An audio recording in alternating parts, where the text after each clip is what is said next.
1962 সালে কিউবার পারমাণবিক research centre রীতিমতো বিশ্বকে ঠেলে দিয়েছিল বিশ্বযুদ্ধে, যাতে নড়ে চড়ে বসেছিল জাতিসংঘের নিরাপত্তা পরিষদ।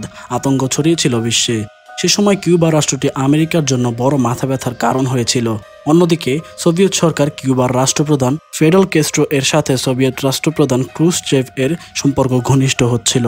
অন্যদিকে কিউবার এই নেতাকে ক্ষমতা থেকে সরাতে সর্বোচ্চ চেষ্টা করেছিল তৎকালীন মার্কিন প্রেসিডেন্ট জন এফ কেনেডি, যাকে ইতিহাসে বলা হয় বে অফ পিগস ইনভেশন। যদি আমরা ম্যাপে কিউবার লোকেশন চেক করি তাহলে দেখতে পাবেন যে আমেরিকার একদম নাকের ডগায় অবস্থান করছিল কিউবা।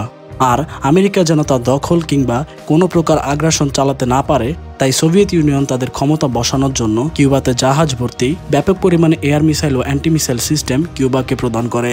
আর কিউবার আত্মরক্ষার কথা বিশ্বে উঠে আসবে বলেই মার্কিন রাষ্ট্রপতি এর বিরোধিতা করেননি, তবে সুযোগ খুঁজছিলেন একে দখল করার। কারণ নাকের ডগায় সোভিয়েত সরকারের ক্ষমতা চেপে ধরেছিল আমেরিকাকে। তারপর অক্টোবরের 14 তারিখে যখন আমেরিকার গোয়েন্দা বিমান U-2 কিউবাতে রাশিয়ার পারমাণবিক রিসার্চ সেন্টার খুঁজে বের করে, তাতে নাড়া দিয়ে উঠে বিশ্ব। আর আমেরিকা তাদের মিত্রদের নিয়ে সম্মত হয় কিউবাতে হামলা চালানোর। পুরো কিউবাকে চারদিক থেকে ঘিরে ফেলে তাদের নৌবাহিনী দিয়ে, অপেক্ষা শুধু হামলা করার। অন্যদিকে ক্ষিপ্ত সোভিয়েত সরকারও প্রস্তুত করতে থাকে তাদের সেনাবাহিনী, নৌবাহিনী ও যুদ্ধ জাহাজ। চোখের পলকে যেন শুরু হয়ে যাবে পারমাণবিক যুদ্ধ।